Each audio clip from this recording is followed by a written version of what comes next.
For their debut concert here in Toronto at the concert hall, fans have been queued up outside for 2 or 3 hours. The fans of Iron Maiden are, like most heavy metal fans, very devoted, and that's part of what makes the band work. They love to party. They're heavy metal rock and roll. It's fantastic.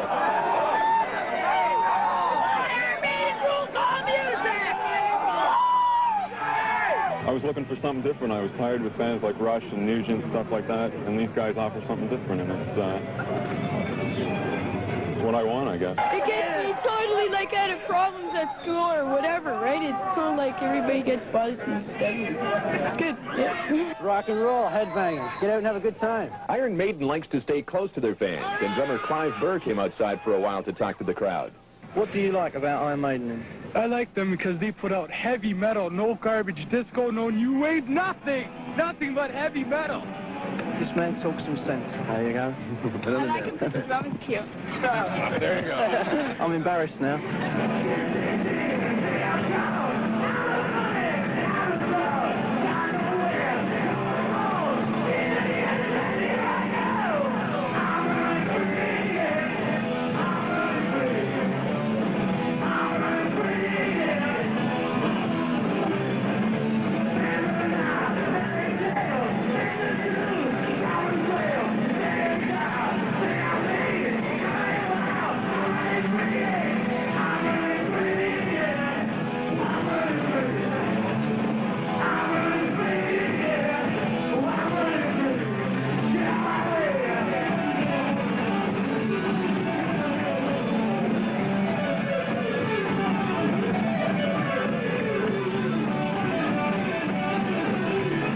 Iron Maiden derived their name from the ancient medieval instrument of torture, and within the heavy metal crowd, their razor-sharp riffs are the latest word in musical torture.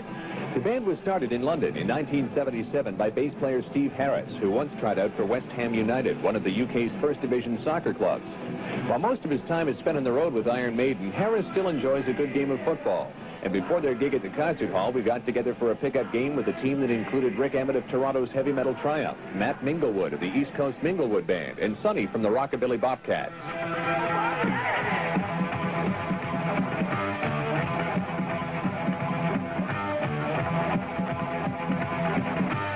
Although Harris is a good player, scoring 7 of the game's goals, he wasn't quite good enough to make the UK's professional teams, and after a while found out that that wasn't what he was after anyways. But whether it be soccer or playing in a band, it was a way to escape the boredom of East End London. You know, it's amazing to be sitting here, like, you know, in Canada. Christ, I never would have had a chance to come to Canada if I didn't sort of get in a band, and I think that's what a lot of young guys can relate to. You know, they'd like to either be a professional footballer and travel over wherever, or playing a rock band or something like that, you know. So maybe just a chance to break out into something a bit different, perhaps, you know. How does it feel, this being your first time over here? You've only got a couple of records released in North America, yet you have this incredible following, all these friends. Well, it's amazing, really. I mean, you don't expect when you first go to a country, you know, we expect you to kind of go back and like when we was first in Britain playing pubs and stuff, you know, building up right from the roots. We expected to maybe do that, you know, from a roots level everywhere.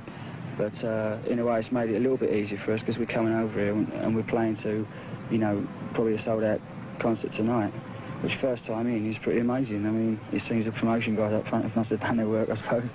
But I suppose it just shows that there's a lot of kids everywhere in the world that want to hear heavy rock. And that's what it is, you know. And maybe there's some new bands instead of some of the older bands.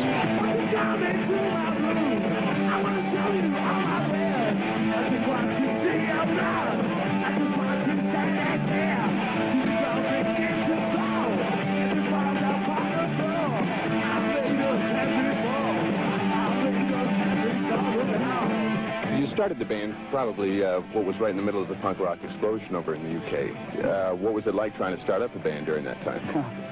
Well, it was near impossible to get gigs, you know, because the fashion thing, like, and it was the big thing happening on the club scene. All the large established bands were still playing a lot of gigs, but it was like for young new bands to break through, because the punk thing really sort of, London seems to be the place where all the fashion is, isn't it? We just couldn't get work. We ended up getting like 1 gig a week in a local pub, and that was, you know, that was great, you know, because it just helped us play at least sort of once a week. I mean, you just got to play, so 1 gig a week was, you know, really good for us at the time, right? Then we done a demo tape, and brought that around. And a guy called Neil Kay, who was at the Bandwagon in North London, a lot of heavy metal rock clubs sort of playing rock stuff. He played the tape, and we got quite a lot of recognition from that. People were sort of phoning us up and saying, you know, who's this band and all this sort of stuff.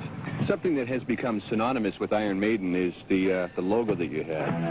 Can you explain that?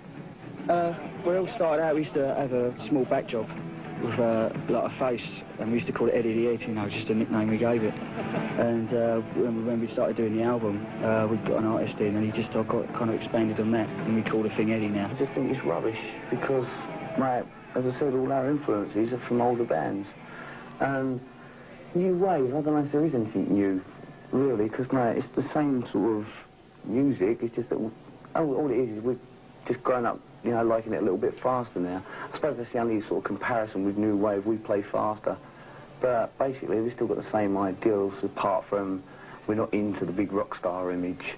Because, like, we keep very close to our fans because we've always seen it, that they've put us where we are today anyway. So, you know, you repay devotion with devotion, because I'd do anything for them kids because they've put me where we are today. The venue that you're doing here in Toronto is the concert hall, which is a standing room only gig, as opposed to playing the music hall, which is sitting. Is that part of the attitude of Iron Maiden? Right, yeah. I don't like people sitting down. I don't know. See, the whole idea of, like, is let's have a good time. I don't think you can sit down and have a good time. We just turn around and say, right, well, come on, let's get down to it. Right, I'll have you all down the front, or we stop halfway if they're sitting down. Say, right, we won't play another note until you get up. What do you think of the real hardcore fans, the headbangers, and the people with their cutout guitars? Well, I think they're amazing because they're getting involved with the music, and, you know, it's just get up and go, forget everything. They're living out fantasies, which is also what we're doing on stage. We're forgetting everything what's gone down before, like in the day before. Just get up and play, forget everything, have a bit of fun. That's basically it. I love them for that. That's great. I mean, you're not scared to do it, which is really good. It leads other people into it as well. I think they're enjoying themselves. Let us go and do it as well. Since '77, there's been an incredible amount of new heavy metal bands coming out of the UK. Who are some of the people that you have respect for? Motorhead, yeah, they're all right, actually, but I can never go and see Lemmy without him getting me absolutely blind drunk, because we go out drinking now and again. Oh, Christ, and he's unbelievable, that man. There's no way I could ever compete with him. He's unreal. Yeah, we're all, I don't know, we're like friends, especially the London bands. See, Def Leppard are from up north, and so are Saxon. So we only meet up occasionally. Well, us and Saxon meet up quite a bit, but, you know, we're all mates, have a few drinks and whatever. But I suppose Motorhead and us, like, when we meet up in London, it's chaos. That is it. It's like, I don't know, Third World War, really. I suppose there's, we've got respect for each other, but, you know, it's just more like a friends thing. So you don't really show respect in that way. It's just like, oh, hello, mate, how you doing? Let's have a drink and whatever. But I suppose we all respect each other, yeah, in a way. You guys have done incredibly well in the 3 years, I think 4 years that you've been together. What's your master plan for world domination by Iron Maiden? Well, we just like extensive touring, basically. It's as simple as that. And we're picking up fans all the way, you know. Hopefully in sort of another 2 years extensive touring, they're going to be like a huge name, I hope. I really hope. But the thing is, I just hope everyone can turn around and say then, yeah, right, Iron Maiden's great, they're big now, but like, they ain't changed a bit since we first knew them.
fans in Canada.